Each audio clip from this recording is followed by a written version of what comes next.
انس رضی اللہ تعالیٰ عنہ فرماتے ہیں کہ رسول اللہ صلی اللہ علیہ وسلم نے ارشاد فرمایا، جب اللہ تعالیٰ کسی بندے کے ساتھ بھلائی کا ارادہ کرتا ہے تو اس سے بھلائی کے کام کرواتا ہے۔ پوچھا گیا کہ اللہ تعالیٰ بھلائی کا کام کیوں کراتا ہے یا رسول اللہ؟ فرمایا موت سے پہلے اس کو نیک عمل کی توفیق عطا فرماتے ہیں۔ جب اللہ تعالیٰ کسی بندے کے ساتھ بھلائی کا ارادہ کرتے ہیں تو اسے نیک کام کرواتے ہیں، یعنی اچھے کام کرواتے ہیں، دین کے کام کرواتے ہیں، غریبوں کی مسکینوں کی مدد کرواتے ہیں، اس کو اپنی عبادت میں ایک مزہ دے دیتے ہیں کہ وہ اس کو عبادت کرنے میں ایک مزہ آ جائے۔ لوگوں کے کام کے لیے، لوگوں کی مدد کے لیے اللہ تعالیٰ اس بندے کو نکال دیتے ہیں کہ جا کر ان لوگوں کی مدد کریں۔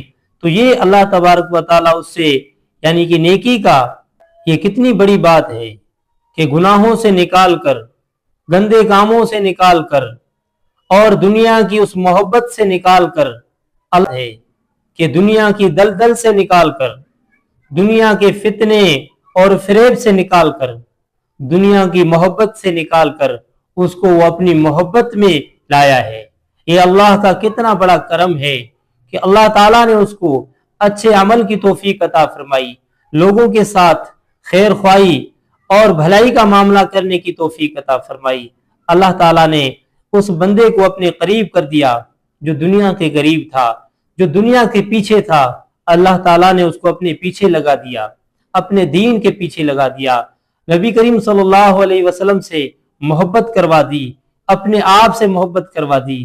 اللہ تعالیٰ نے اس بندے کے ساتھ بھلائی کا ارادہ کر کے دین کے ساتھ اس کو محبت کروائی اور لوگوں کی خدمت کروائی۔ ویسے تو صحابہ کرام اپنی پوری زندگی کے اندر اچھے کام کرتے رہے، لوگوں کی مدد کرتے رہے، لوگوں کا ساتھ دیتے رہے اور اچھے اچھے کام کرتے رہے پورے صحابہ کرام۔ لیکن حضرت ابوبکر صدیق رضی اللہ تعالیٰ عنہ کہ کیسے کام تھے کہ وہ لوگوں کی خدمت کرتے تھے۔ وہ اپنے خلافت کے دور میں لوگوں کی مدد کرتے تھے۔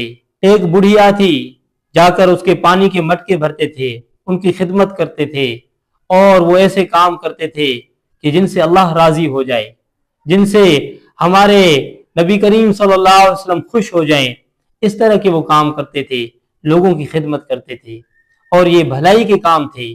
یہ ایسے بھلائی کے کام تھے